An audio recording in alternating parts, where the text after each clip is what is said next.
Hot sports all plays. 365, we making a plays. You talking the game, get you through the days. We're high in the court, the dime in the lane. Variety topics, living the same. All presentation, sports information. Hitting the airways, taking the nation. Sport all plays, they working your faces. Grace at the field, so tie the laces. Hot sports all plays.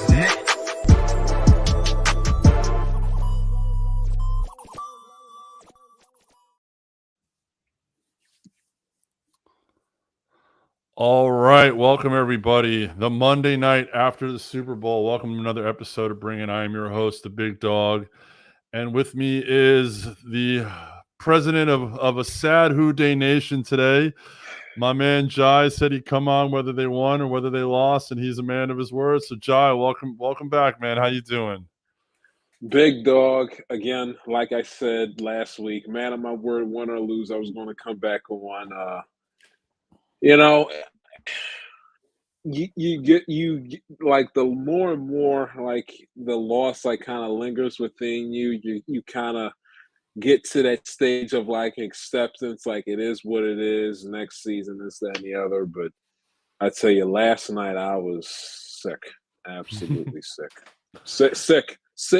and numb, and I don't know, when I'm ever going to get over it, if I ever will, until they win a Super Bowl. So.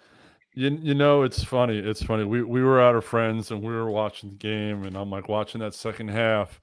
And you tweeted out right after the Tyler Boyd drop in the third quarter, or you said, you quoted Han Solo. You said, "I have a bad feeling about this," and I tweeted you back. I'm like, let's think positive. And yeah, that was one of the major turning points in the game. But we're gonna go through this thing through and through.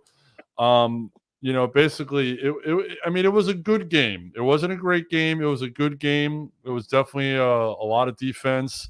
A lot of interesting things happened. The Bengals' Achilles heel, basically, in my opinion, is what got them in the end, and that was their offensive line. I mean, we talked about it last week, and their offensive line just didn't hold up to Donald and Von Miller.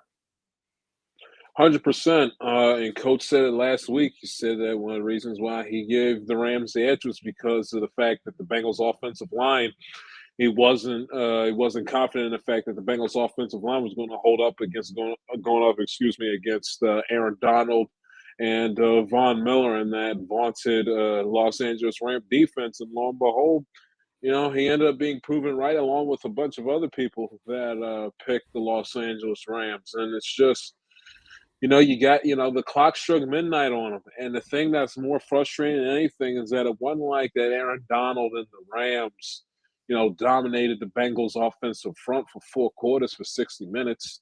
There's a lot of comparisons people make to the Tennessee Titan game. Well, Tennessee Titan game, they sacked Joe Burrow 9 times, but that was over the course of 4 quarters. All throughout the game, the Bengals offensive line in that game 3 weeks ago was dominated and was just overpowered by the Titans pass rush. Compared to yesterday, where I think they may have sacked Burrow maybe 1 time, if that, throughout maybe 1 or 2 times at the most in the first half. And then outside of that T. Higgins touchdown, that was, pass interference, offensive pass interference penalty, should have absolutely been called in all objectivity. You take that play away, the Bengals offense was stagnant. They were not good, and outside of that one particular play, first play from scrimmage to begin the second half, the Los Angeles Rams defense was immaculate essentially the rest of the game, man. It's just you cannot under any circumstances play the way you do in a Super Bowl. I'm sitting up here watching a game and Chris Collinsworth is like, we haven't, and this is like midway through the second quarter towards halftime, and Chris Collinsworth is saying, we haven't really said much of Aaron Donald's name yet tonight.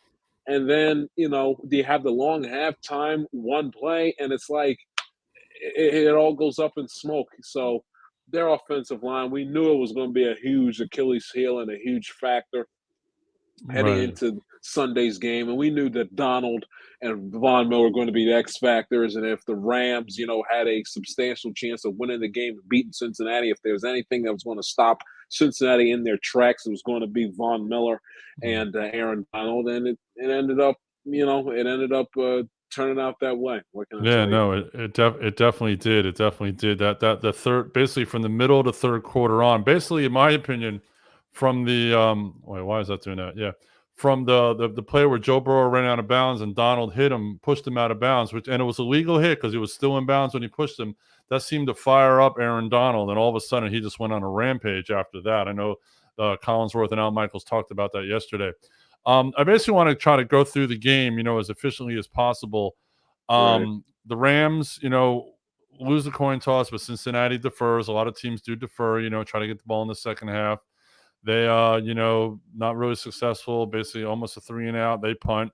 Cincinnati gets the ball.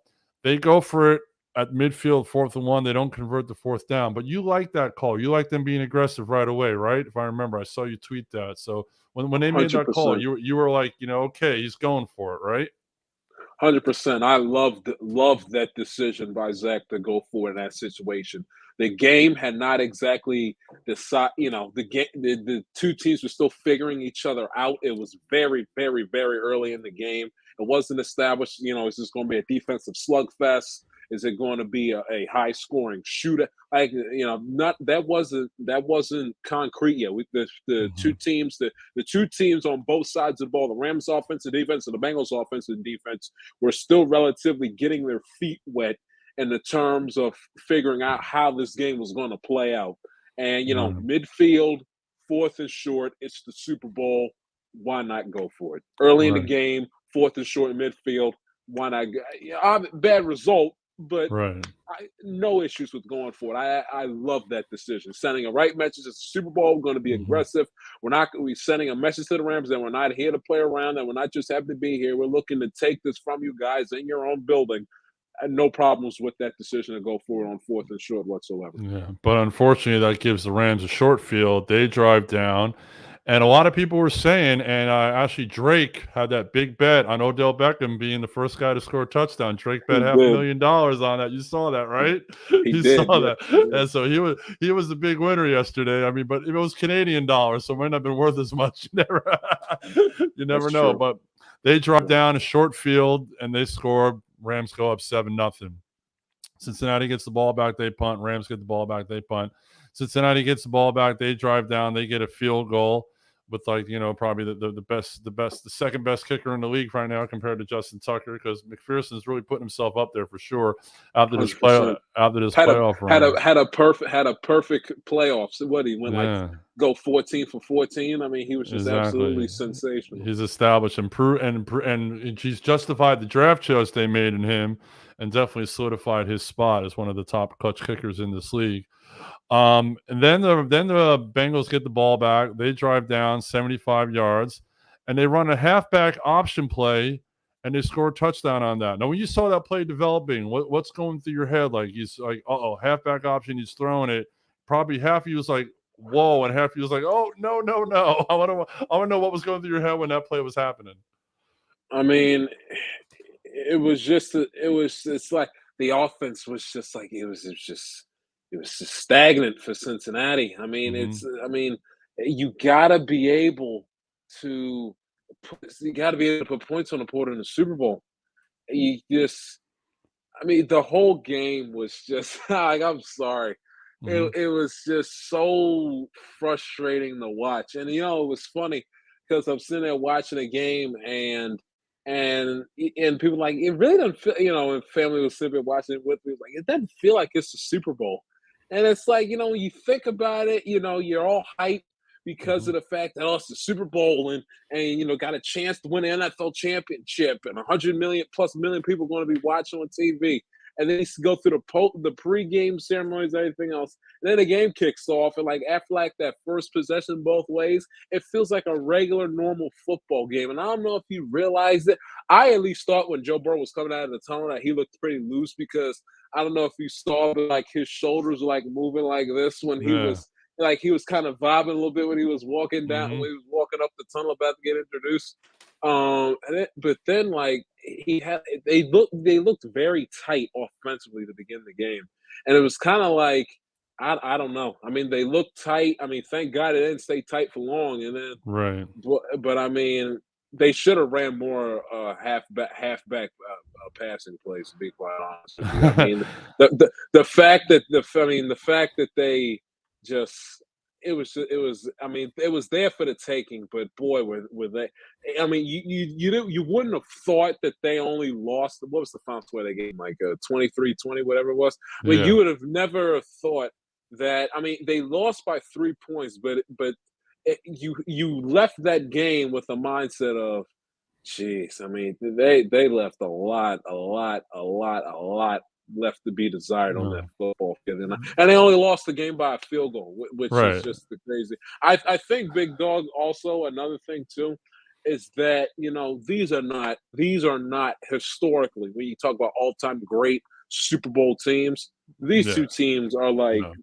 bottom of the totem pole in the last 56 years in the Super Bowl era of like tremendous football team. Yeah. And so I don't know. It's just both teams did not play well. I can tell you that. Like No. no one team dominated the game for 60 minutes. Oh, definitely not. I mean, obviously the Rams had, the injury issues. Odell goes down, and that was an ugly, ugly replay. Why they kept on showing it is beyond me. Once was enough for me seeing his knee pop out like that. I did kind of feel bad for him. He had worked hard to stay healthy, and for him to get hurt like that.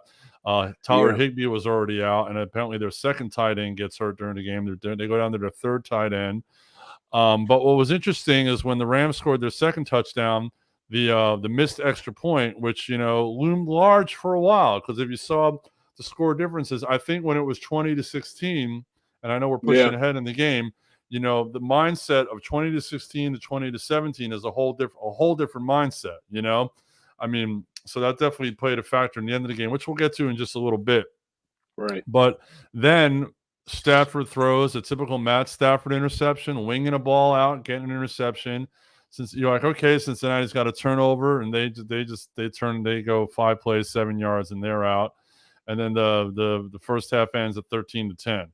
So now we're at halftime. Let's move away from football and talk about that dope AF halftime show. Because that was like, that was like growing up, that Snoop and Dre. Snoop and Dre were my guys. I'm not a big hip hop guy, but Snoop and Dre were my guys growing up. And that was just dope, man. I loved every second of that halftime show. Yeah, halftime show was something. I mean, I won't forget. Like Sunday, February 13th, 2022, is a permanent etched day in my mind that I will never soon forget. But that halftime show in particular, man, I mean, that was one of the best halftime shows I've ever seen. I mean, off the top of my head, last night, Super Bowl 50, Super Bowl 48, Prince are my top 4 favorite, or top 5 if you want to include Justin Timberlake back in the Eagles Patriots Super Bowl 52 in Minneapolis. Right.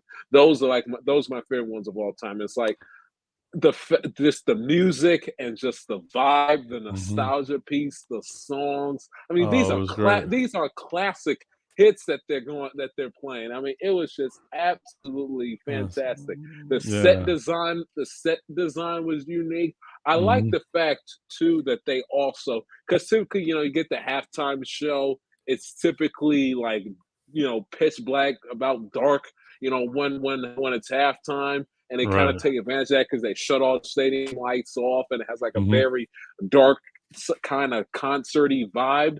But I've noticed that Super Bowl and the Super Bowl 50, the two most previous Super Bowls played in California, where it counted as an afternoon Super Bowl with a 3:30 local kickoff time.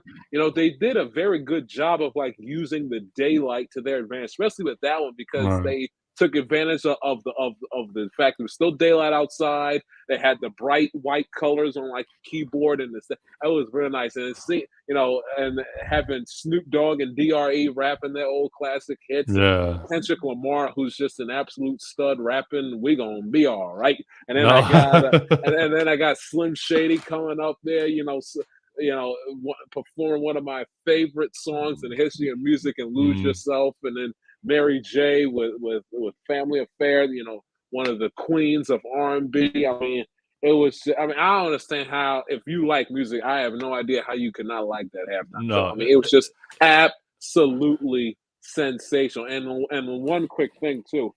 I've seen about the first Super Bowl I can remember sitting down and watching was Colts Bears Super Bowl 41 in February of 07. And I've seen a lot. I've seen Beyonce, Bruno. That is the first time that I have ever watched a halftime show where I'm sitting there at the end going, "That's it. That's it. Like, you guys is going to do an encore. That's it." I mean, yeah, I could go on for another 15, 20, 30 more minutes. Like, that's it. Like, because they have so much more. I mean, they just scratched the surface on like their popular songs and just like what I got 50 Cent popping in, singing in the club, hanging upside down. I mean, it was just absolutely. I mean, they just scratched the surface on their popular, well-known mass hits, and that's saying something because I'm a Bengal fan watching my team play in the Super Bowl for the first time in my lifetime, going into halftime down a field goal, and not me like, all right, back to football mode. Let's see what Joey B and the boys cooked up during the 30-minute halftime. I'm like, screw this, let me hear Dre, DRE, Slim Shady, and Mary J for another 20 more minutes. I mean, and that is the first time I've ever had that reaction coming out of a halftime show. I just wanted more. I couldn't get enough. Oh no, it was absolutely great. I'm gonna tell you a little thing. My wife's best friend's husband, Mark Klopper, was the lighting director for the halftime show. So all the lighting, he was the head guy. He was the guy running all the lights. So I'm sure when he lives in Atlanta, so I'm sure when he gets back to Atlanta, he's going to have some stories for us. So I cannot wait to hear those stories. Should be interesting. Did you see there was a video of Snoop lighting up right before the show? He was sitting on the set. Did you see that? Yeah. Yeah, he was like, hold on, I'm gonna give you a hit right quick. Exactly. And then he just comes on the stage, and then he just comes off the stage just vibing. I mean, that was music royalty right there. Oh, it was great. If you didn't like that or appreciate that, there's something wrong with you. I'm sorry. It was definitely great. Definitely great. All right, let's get back to the game. So second half, Cincinnati gets the ball, touchback, 25-yard. First play from scrimmage, down the left side. T. Higgins interferes with Jalen Ramsey. When you saw it live, it didn't look that way. And then you saw the replay, and you saw he clearly put his hands on his face mask. Ramsey trying to get the call, no call. Obviously, Bengal fans are all like, oh, all right, first play from scrimmage, 75 yards. We're up. We're winning. Obviously they review every touchdown. Now I'm wondering if they review the touchdown, why they wouldn't call that back. I mean, wouldn't they see that in the tape, or are they just trying to see if he crosses the line with possession? That's one of the inconsistencies when it comes to the NFL and like their replay system. They say, all the touchdowns are reviewable and the turnovers are reviewable and everything. Well, in the sake of all objectivity, in the sake of the Rams fan, if all touchdowns are reviewable, why isn't it in the rule book where if a wide receiver scores a touchdown and it looks like that he committed offensive pass interference or offensive pass interference in the act of trying to catch the football, resulting in a touchdown, that should be automatically looked at. They look at it like any other, was he in bounds? Was he not out of bounds? Like those type of reviewable borderline touchdown plays. I don't understand why they can just say, touchdown, stand, rule on the field, touchdown. If you're not going to call a penalty, just call it a touchdown. And then go out there and say, previous play is under further review to confirm the touchdown. They look at it. They see that not only did he grab and shove Ramsey and throw him to the ground, he also grabbed his face mask. You come out of the thing, you take the flag out, pass interference, offense number 85, grasping the face mask of Ramsey, want to be specific. What is? I think is it a 15-yard penalty? Offensive pass interference. I think it is off. Touchdowns off the board. Repeat. repeat first down and have it at a 1st and 25. How you doing? Keep it moving on to the next thing. Why that's like not in the rule book again speaks to just the NFL's pure incompetence and just sheer stupidity when it comes to their rule books and their officiating. But I don't understand. I mean, it didn't look like it live. So I didn't see any pass interference. I just saw Ramsey go down to the ground, ball in T. Higgins' hands, touchdown, and I went crazy. I was like, "Oh, holy crap!" I mean, they must have gotten inspired by Lose Yourself or something because they just came out here all guns blazing. But I don't understand. Video review. Look at the replay guy. All this, they got this ginormous Samsung little scoreboard ring, sitting, hovering over the stadium. You got the Microsoft tablets and 9 billion cameras that NBC has for the broadcast. Why isn't it in the rule book that, hey, on plays like that, that's, touchdowns are quote unquote reviewable? Why not just go back and look at the touchdowns? Right. Yeah. Well, who knows if it's even a challengeable call? We want to welcome in our producer, Tony. Tony, how are you, man? I'm good. How are you guys? I'm good. Thanks for joining us. Tony's in Ohio. So, Tony, before we keep going with the game and get your views here, what's been the vibe in Ohio today with the Bengals losing? I mean, everybody's definitely sad for the most part, but I mean, it's also one of those, Bengals fans kind of came in knowing this, like this was not an expectation at all. Like pretty much the fact that they A, went to the playoffs and then they B, won a playoff game for Cincinnati fans, they were pretty much riding that for the most part. I know Jai is actually a Cincinnati Bengals fan. So, I mean, really anything at this point, this season is still a success. The Cincinnati knows the future is bright. You have a great young quarterback. You have a great, wide receiver. Well, actually a core of great wide receivers in, Boyd and Higgins and Chase. You have a phenomenal running back, and honestly, you have probably one of the most underrated defenses out there. Of course, right. the man that's getting roasted like nobody's business is, of course, Eli Apple, to his own fault though, because he decided to talk smack throughout the entire postseason, and he got burned for it. Right. But he got burned by one of the best receivers in the league. So you got to, if you're gonna get burned by Cooper Kupp, I mean, that's not, okay. A lot of people got burned by Cooper Kupp this year. But this is also the same guy that said, "Hey, I know OBJ. Put me on OBJ, and I'll have him on lockdown." And up until he got hurt, nobody had OBJ on lockdown. So if anything, Eli should just be toast because he's getting burnt constantly. Right. That ain't happening.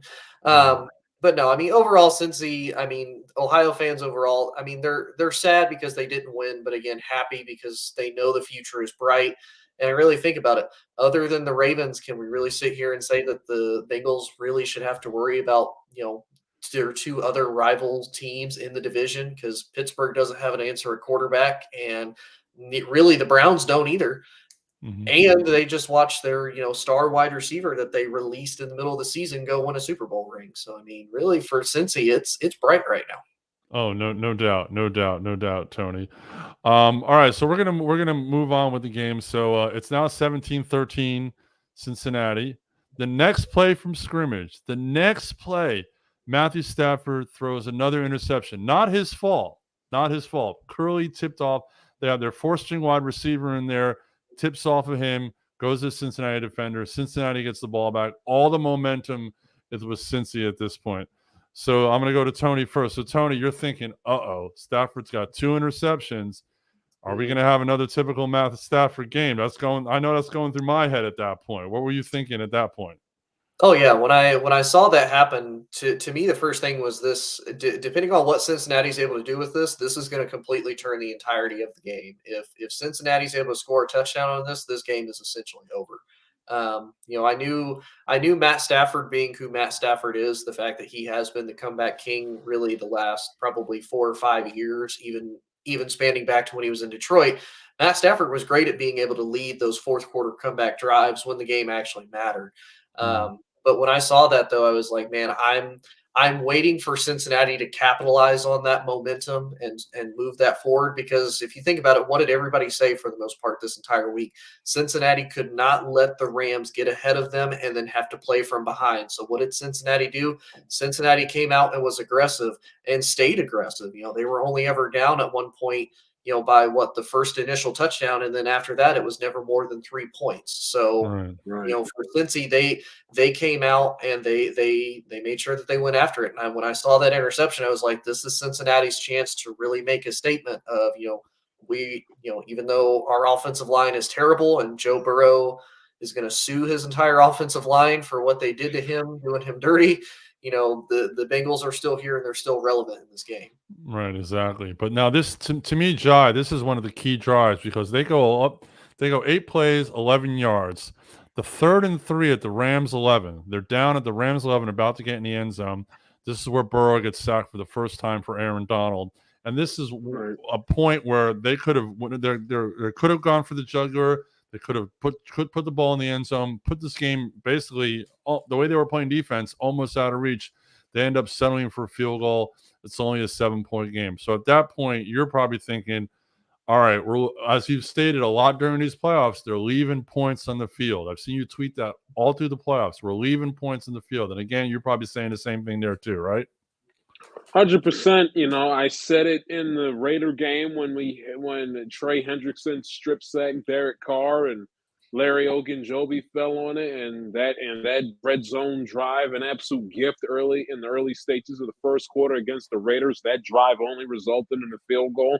And the Tennessee Titans game, he had a Jesse Bates interception, first play from scrimmage, and only I think it resulted in a punt, if I'm not mistaken. And if I'm getting them confused, it didn't result in more than a field goal.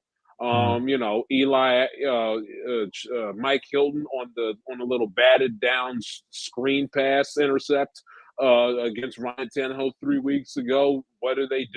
They don't even put any points on the board. Samaje Perine can't catch a cold and off his fingertips and get the ball right back to Tennessee. And Kansas City game, BJ Hill interception. BJ Hill, big man interception, only get a field goal out of that. I mean, just all postseason long. And one of the things that has worried me and what's been a concern for Cincinnati all throughout the last 4 playoff games is leaving points on the board coming off of turnovers. In the winning the turnover battle is one thing. Capitalizing, and this is what I learned coming out of yesterday's game, is that you can win the turnover. That's fine. And not turning over the football is great. Not putting the ball on the ground is great. Not throwing interceptions is great. Not having passes deflect off of wide receivers' hands into the hands of the defenders is great. And that's great, and that's a positive. But it means nothing if you win the turnover battle and yet no points come out of it. It's almost as if those possessions don't even count. Because you're getting chance after chance after chance and time after time after time, every single gift after gift after gift after gift, and you can't put the ball in the end zone. Super Bowl championship football teams find a way to put the ball in the end zone and scoring touchdowns, not field goals, not 3 and outs, touchdowns off of turnovers. Especially given a short field, championship teams know how to do that. And the Bengals, they're not a championship team, sadly, and for them not to be able to put the ball in the end zone twice off of 2 Matthew Stafford interceptions, and ended up being one of the reasons why they lost. You've got to be able to put the ball in the end zone. When teams gift you turnovers and give you the football and give you free possessions. Exactly. So they settle for a field goal. The Rams drive down. They kick a field goal. It's now 20-16, not 17, 16. We talked about that missed extra point, how that was going to be crucial there. The next 7 possessions are all punt possessions, 4 by Cincinnati, 3 by the Rams. The last punt possession is from Cincinnati. And this is, to me, as we talked about earlier, one of the plays of the game. On the 3rd and 9 of the Cincinnati 40 was 6:22. And you talked about this with Chris Russo today. The pass up the middle to Tyler Boyd, he drops the ball. Why? Because he turns to go upfield before the ball gets to him. It's right off his pad. And I turned to my buddy and I said, watch what happens after this play. I said, that's going to be the biggest play of this game. And it ended up being, because if you watch the way the play was going, his momentum was taking him forward, and he either would have gotten the first down or been damn close to that first down. So, Tony, did you have the same reaction to that play that I did? I yeah. know Jai did because it was all over his Twitter page. But Yeah. did you? Oh yeah, for sure. Because I mean, and you can think about it. I mean, I've seen countless NFL games where you'll see that happen. A team kind of starts to get that momentum, they get the drive, and it does. It's just one of those crucial momentum killing plays that again, like you said, had he focused a little bit more on catching the ball rather than going upfield, we would be we could potentially be talking about a completely different end result right now as far as the ball game goes. Right. No, definitely. And that was one of those plays where, Jai brought it up on the radio today. And, that's one of those plays you make a mental note, you write it down, like, key play of the game. And it's like it's going back to the first Super Bowl I ever saw. And I'm dating myself here in 1979, the second Steelers Cowboys Super Bowl, where Jackie Smith drops the ball in the end zone. Yeah. He catches that ball. Cowboys probably win that game. Same thing. Tower Boy catches that ball. And we talked about Tower Boy last week and how crucial he would be in the slot. We talked about him. Yes, and when they went to him, I'm like, all right, slot, boom, boom, misses the ball. So they end up punting. And then the drive, and then this is where Chris Collinsworth went off the rails, as we all heard. He's like, oh, this is the greatest drive. No, it wasn't the greatest drive, Chris. Calm down. But right. let's talk about the end of the drive and the penalty calls. Now, the refs basically left their whistles in their pockets most of the game. There was a couple of personal foul calls on Cincinnati. One was on the touchdown where the player who wasn't even suited up came off the sideline. I don't think that guy's going to be on the roster anymore, but we'll see what happens. He shouldn't have been there, period. Yeah, I'll sound off on him in a minute, but yeah. So and then the two calls. Now, John, I'm going to turn to you. The defensive holding call. In my opinion, it was a ticky-tack call, but do you think it was a makeup call for the missed offensive pass interference at the beginning of the second on the beginning of the second half on the T. Higgins touchdown? If it was, then that's a joke and that's a disgrace. You're not supposed to officiate football games that way, let alone Super Bowls. You call it right down the middle. If you miss a blatant penalty, fine. Don't make it up for something ticky-tacky. And that's the thing that really not just bothers me, but bothered probably a lot of neutral fans that are just pure football fans watching the game last night. That you let something as egregious and clear as day as the T. Higgins offensive pass interference, you let that go when it was clear to everybody. Now, granted, you had to look at it on replay first, right? Because I got to be honest, watching it live, I was like, well, what did he do? I just saw Jalen Ramsey hit the ground, and that was it, touchdown Cincinnati. But looking at it on the replay, it was clear to everybody and their mother that he shoved Jalen Ramsey and grabbed his face mask and essentially pulled him down towards the ground. You let something as clear as day, you let that go, and yet ticky-tacky holding penalties, you call that, especially if you go back in the championship game 2 weeks ago when T. Higgins had his arm pinned around his back when one of the Bengals' earlier red zone possessions in the first quarter of the Chiefs game, and he nearly had a one-handed catch and tried to essentially have to catch a football with one hand because he had his other arm pinned around his back. And whatchamacallit also held chase about a play or two later during the sequence of that same drive against Kansas City as well, not crying over spilled milk, but my God. I mean, two blatantly, obviously missed holding calls inside the red zone in a championship game 2 weeks ago. You don't call a penalty on Jalen Ramsey for holding on to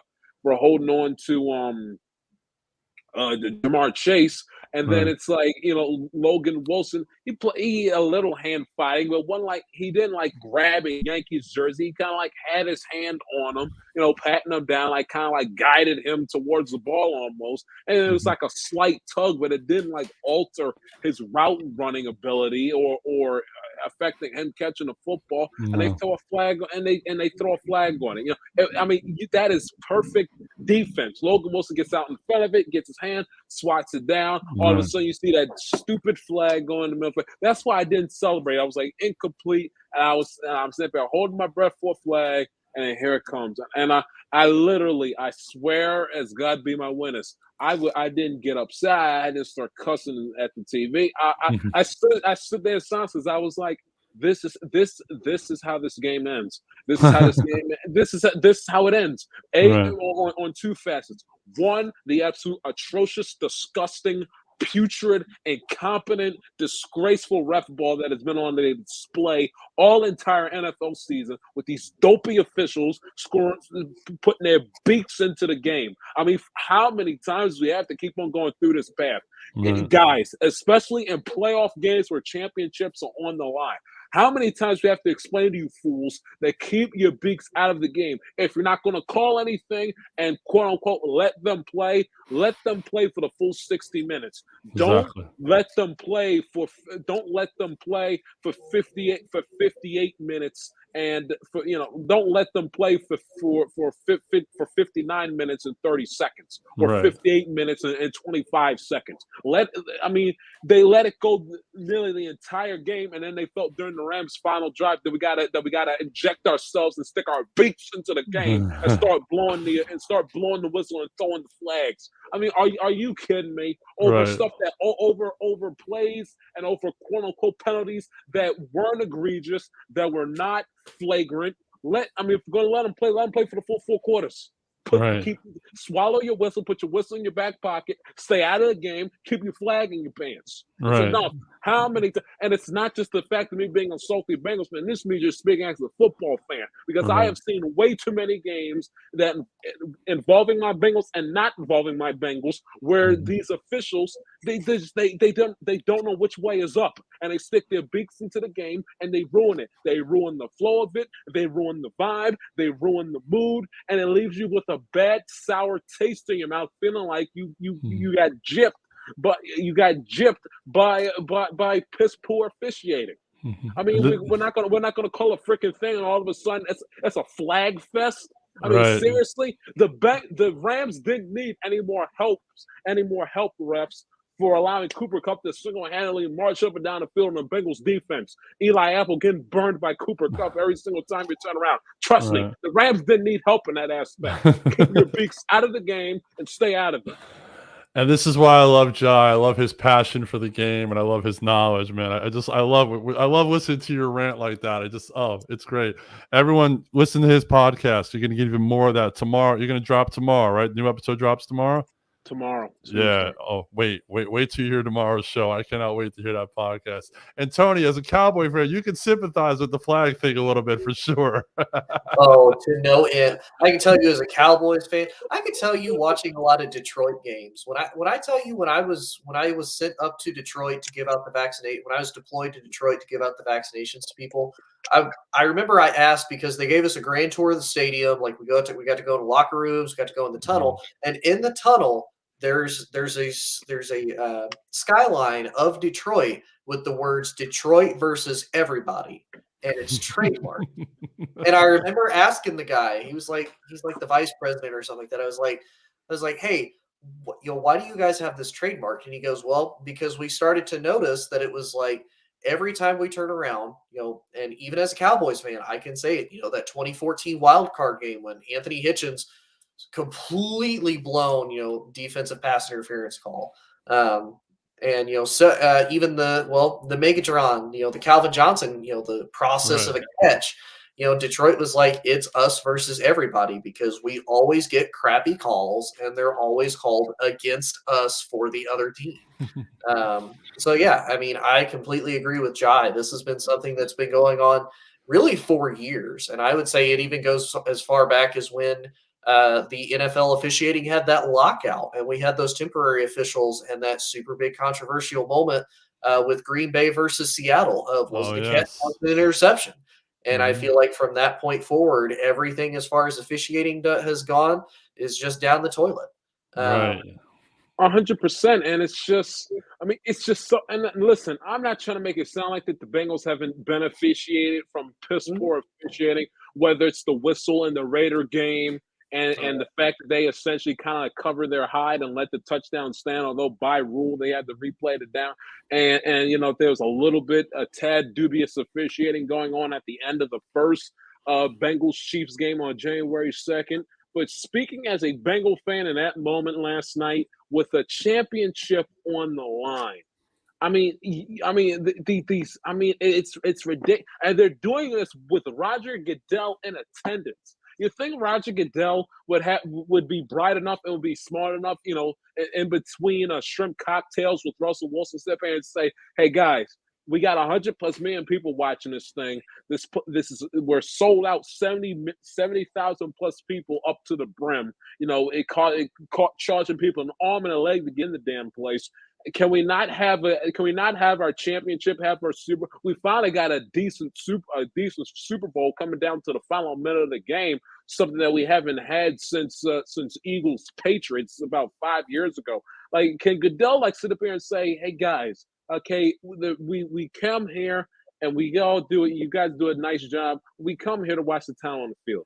Okay, if the game's tight and it's a physical, emotional football game, championship, to be won and lost, keep your behinds out of the game. Okay, unless it's something flagrant, a la the T. Higgins offensive pass interference, you just let it go. You just let it go. That was not holding. Again, the Rams did not need any help with marching down the field during their final offensive drive. And I tell you this, and this is the last thing here. Vernon Hargreaves, if it was me, if Vernon Hargreaves, Vernon Hargreaves in a hoodie and street clothes, socks and slides, coming off the sideline, jumping and gyrating over really in a Super Bowl, really. Let me tell you something right now. If it was my football team, my team, if I was Zach Taylor, if it was me, if I was the head coach, I'd have told him, you, come here, get your ass, gather your crap, get your ass in the locker room, go back to Cincinnati. I would have kicked him off the sideline, out of the stadium, made him walk to LAX in his slides, and made him pay for his own freaking flight back to Cincinnati. That is a disgrace. And again, it's like that same old thing, being a Bengals fan, dealing with their many years of futility, making, with that syndrome, making it feels like that you think that the franchise is cursed, because it's like they picked the worst possible time to act like fools. The worst possible time with it kind of sort of gave me a little bit of vibes from the Steelers playoff game in 2015, with just the stupid, dumb, unsportsmanlike conduct penalties. I'm like, you guys are supposed to be buttoned up. Like, what are you doing? Yeah. Stay on the sidelines. No. Exactly. Yeah. You got to think too, Jai, real quick to your point. When was the last time we've ever seen Roger Goodell actually be a leader for the actual league? Because you think about it. Look at all the stuff that happened with Colin Kaepernick. He didn't really do anything. He never really does anything until he gets a public uprising of hey Roger, you need to look into this. Think about it. This whole thing with Brian Flores.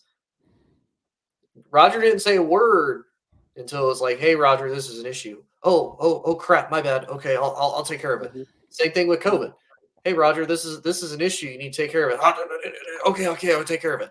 And it's going to be the same thing with now officiating. I feel like he's been a little bit more okay, I hear you, and then he sweeps it under the rug until it becomes a major issue and boils over, and we either have another lockout like we did, or eventually these teams say, hey, we're not going to do this until this officiating gets better, which isn't going to happen because they unfortunately need money. But I know that's my big thing that aggravates me with Goodell is Goodell should be a leader, and he's more just a puppet on strings to me. 100%. He a bag man for the owners, and standing up to the owners is one thing, but the ownership has nothing to do with the referees. That is one little particular avenue of power that you would think that Roger Goodell would want to exercise when it comes to the officiating, because this isn't TV contracts, collective bargaining. This is extending the season, added playoffs. That's none of that.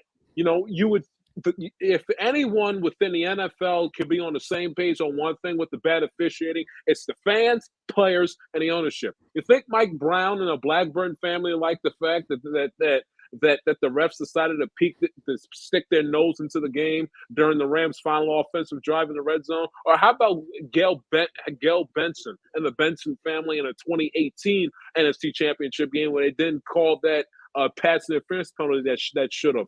How about that game? You know, yes, she's a billionaire. Yes, she has power. Yes, she's part of that NFL ownership group. But you think she like that? Like, you would think that in the one little element where Roger Goodell doesn't have to worry about pandering to the owners when it comes to handling officiating, you would think he would kind of like flex his muscle of like, oh, look at me, big bad commissioner Roger Goodell, let me flex my power muscle, and he doesn't do it, and it's disgraceful and it's shameful.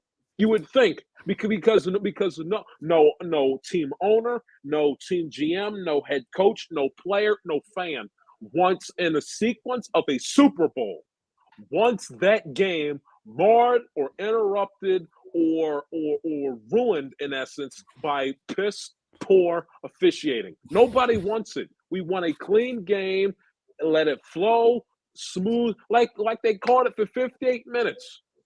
Yeah, exactly. Well, let's get to the end of the game real quick. So we talked about the penalties. Cooper Kupp has a great drive where he wins his MVP, and we'll hopefully have time to talk about whether he deserved the MVP or not. Cincinnati gets the ball back, starts driving down the field. 2nd and 1, they go for a long pass down the right sideline. It must have been a miscommunication. Chase pulls up. Burrow thought he was going down. 3rd and 1, they try to run the ball with their backup running back. Now, Jai talked about this on the radio too. Why Joe Mixon's not in there? It almost reminded me of like why Seattle didn't run the ball at the goal line against New England. You know, it's like same. Why aren't you in beast mode there? Same thing. Joe Mixon's having a good game, is getting penetration. Why did Joe Mixon has the ball? 4th and 1, they go 5 wide. There's no one to help block. Burrow gets, pushed around, throws the ball in the air, incomplete. There's your ball game. Now, Jai, I know you talked about the play calling here. Now, obviously, the 3rd and 1 call isn't a bad call, but obviously the wrong personnel's in there. But the 4th and 1 call is definitely, to me, the bad call, because on 4th and 1, where you still have, they still had like 2 timeouts. I think that's 2 timeouts left. Like 40 some odd seconds. You've got one of the best kickers in the league. All you need is to get another 10, 15 yards. They could have easily ran a better play call there, Jai. 100%. And it's like, Zach, I mean, what are you doing? 2nd and 1, you decide to take a deep shot down the sideline. I mean, get the first down. My goodness gracious. Like, Zach, stop overthinking it. Just get the first down. And again, 3rd and 1, why in God's name, with a championship hanging in the balance, is Samaje Perine on the field instead of Joe Mixon, who had a hell of a game in the Super Bowl, who's an all-pro Pro Bowl running back, who has multiple, not one, but multiple 1,000-yard rushing seasons underneath his belt. And he's on the sideline, and Samaje Perine is in the game. I mean, you must be kidding me. It's like Zach. It's like part of me like looks like a fool and has my hand raised and I wanted this guy fighting to the Super Bowl. And then he has moments where his naysayers, whether it's in the present or in the past, look like geniuses because he goes ahead and he pulls stupid crap like this. And then 3rd and 1, and then 4th and 1. Nobody can block Donald. We're lined up in the shotgun, basically telling on each other. Right. Burrow gets harassed, he gets rushed, and Samaje Perine should have caught the ball. That ball was catchable. Championship's on the line, son. Dive out and catch the football. No, exactly. And if you look at the replay, if you had a little more time, Chase was wide open on the right sideline. I know you saw that too, right? I saw it this morning, and I was like, Lord Jesus. I mean, literally, if he gets a second and a half more time, we win the Super Bowl. No, I mean, no it's doubt. just it really it's stressful. It's painful. Again, I'm still numb. It hurts. Well, I hope this Really show's does. been a little therapeutic for you to, like, talk about it. It's always good to talk about it. So that's why I'm glad you're able to come on and to be able to help you get through this as a therapist a little bit, Yeah, I mean, thank God for you guys, for allowing me to come on here and just let it all out. I've let it out to my brother. I stayed up to like Mhm. 12:45 in the morning just venting to my brother after I literally was at a loss for words for 2 hours. But Yeah. it's just so freaking just demoralizing. The fact that you were right there, had a championship right there to be had in your grasp, and the fact that you blow it, it's one of the worst feelings you can experience in sports. Go ahead. No, I'm saying you're almost like you'd rather you got your ass kicked rather than lose by this way. Not necessarily, the fact that it would be less painful if we got our butts kicked in, but the fact that again you were right there, and it's just Yeah. like, and the thing I also don't like about the team is that we'll be back, or I want like that, like I wanted somebody to have that attitude, like I'm pissed off. Yes, Right. Caesar success. Nobody expected us to make that, but I'm pissed off because we had a championship on the table. We had a chance to win a Super Bowl championship title, and we left it out, and we pissed down our leg, for lack of a better expression. We Right. we we, we blew it, and it's just so freaking frustrating. It really is, and all of a sudden we'll be back. I guarantee you, Dan Marino thought he was going to be back. What Right. about Aaron? What about, and now they won the Super Bowl, but I guarantee Aaron Rodgers was like, man, I'm gonna win about 3, 4, 5 of these. He hadn't Yeah. been back since. I guarantee the Eagles thought they were going to be back when they got Carson Wentz healthy. Yeah. Did the Falcons ever get back after 28-3? Did No. the Panthers ever get back to getting owned by Von Miller in Super Bowl 50? Have the Seahawks ever recovered from the 1 yard line? Right. Have they? Exactly. Did the 49ers get back in 2013? They lost the NFC Championship game to Seattle, came close, but no cigar. Right.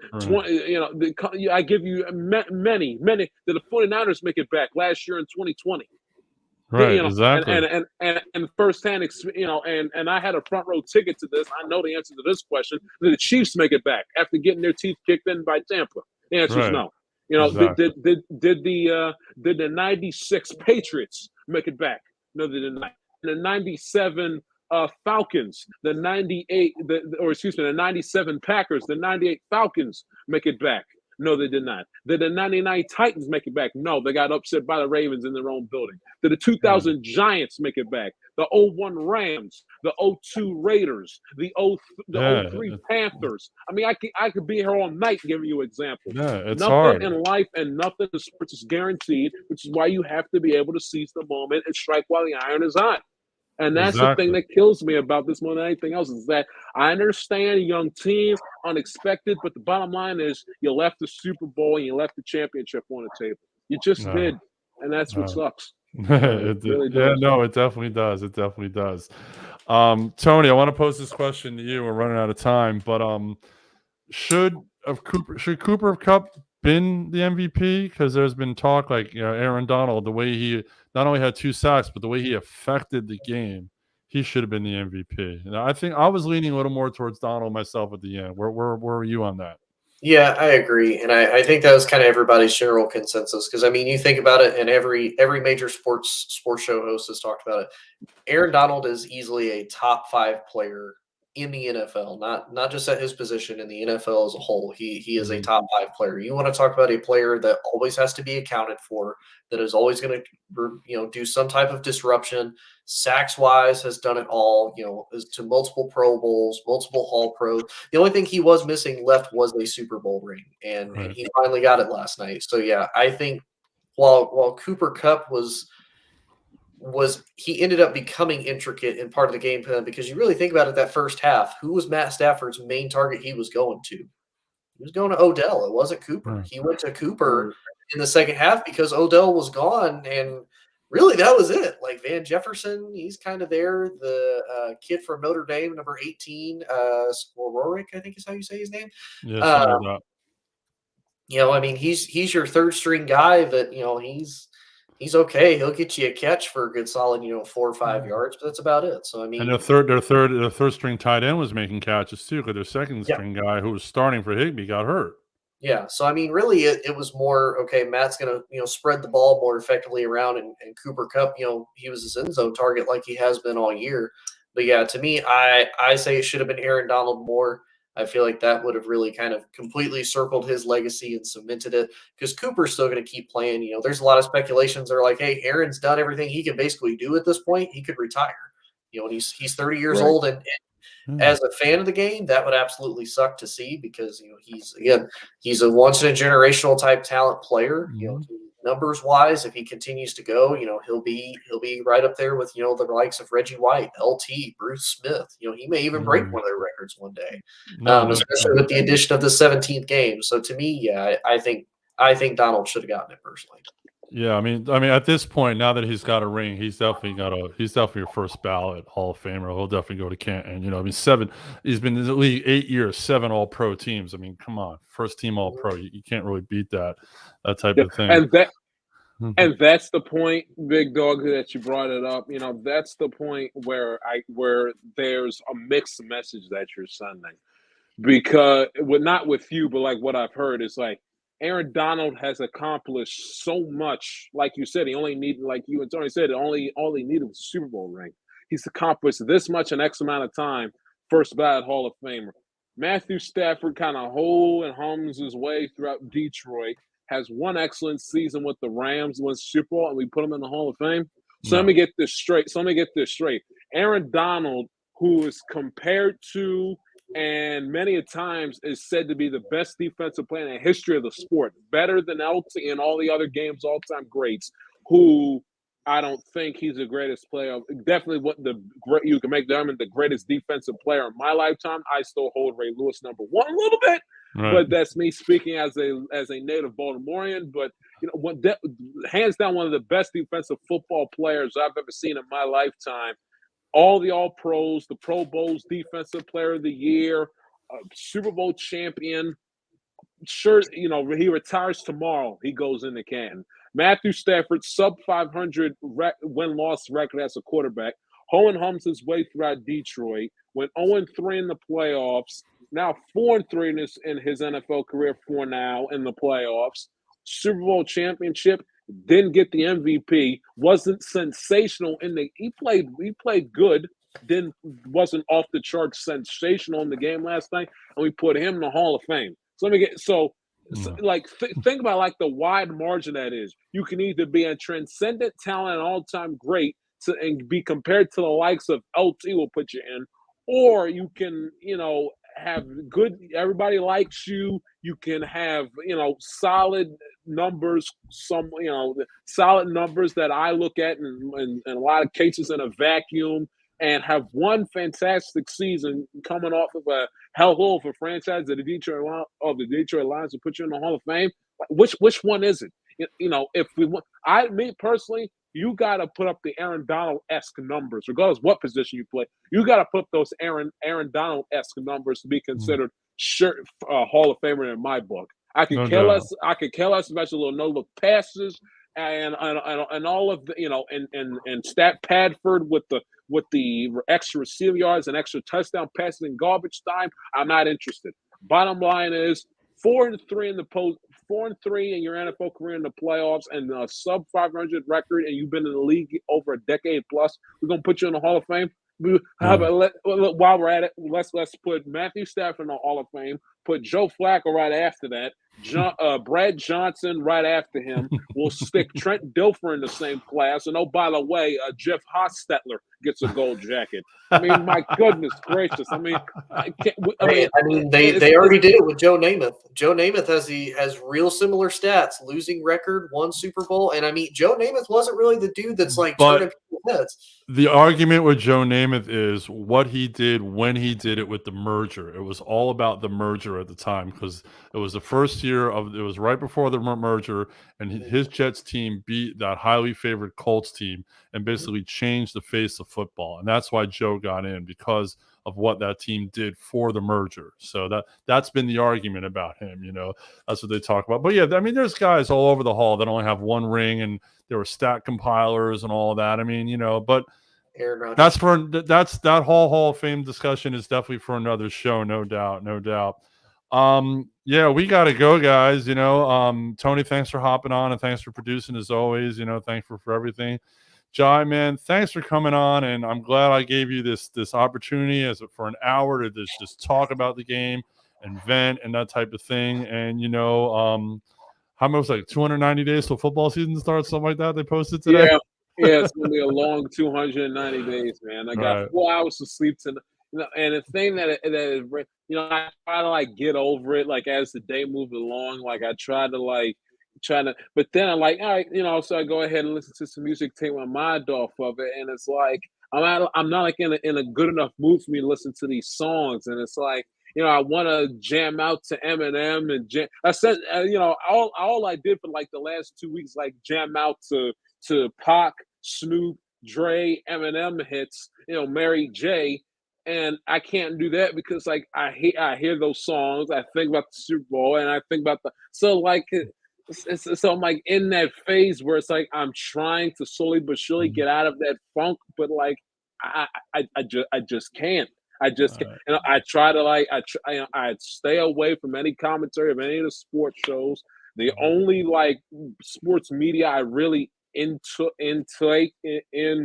I digested, quote unquote, was listening to Mad Dog for 3 hours, but it's like it sucks and it really stings. And Tyler Boyd, he's gonna have to live with that catch for a long, long time. I'm not gonna go crazy. I'm not gonna scream and yell my head off because he didn't lose that game for us. It's a catch that he has to have. I mean, you must catch that football.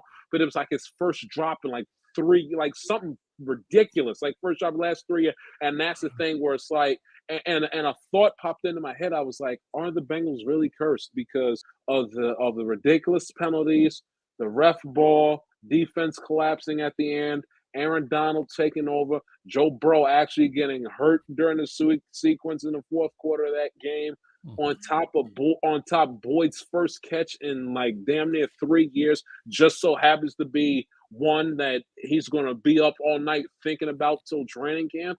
I mean, it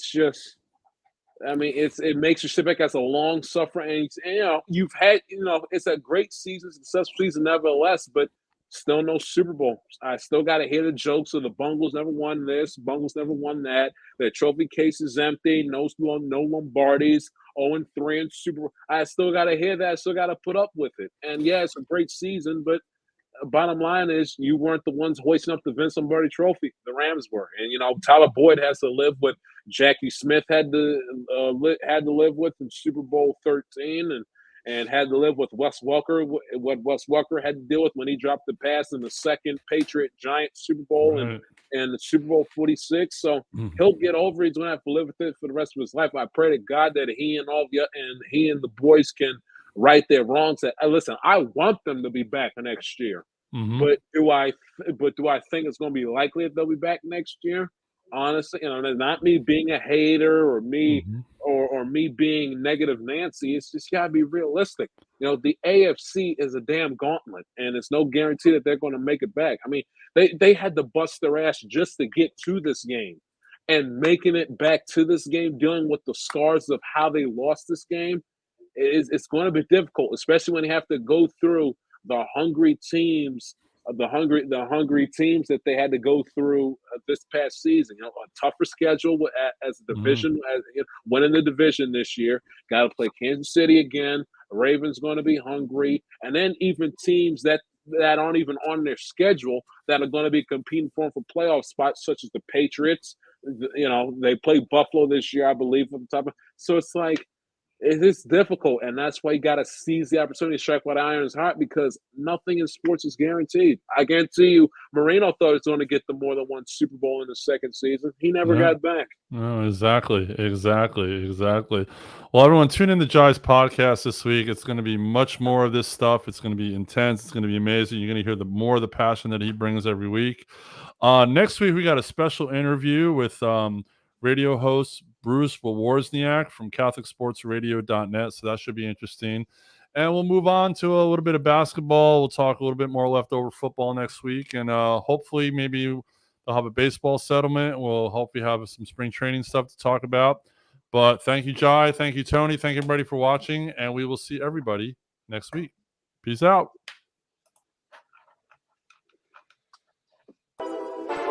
All sports, all plays.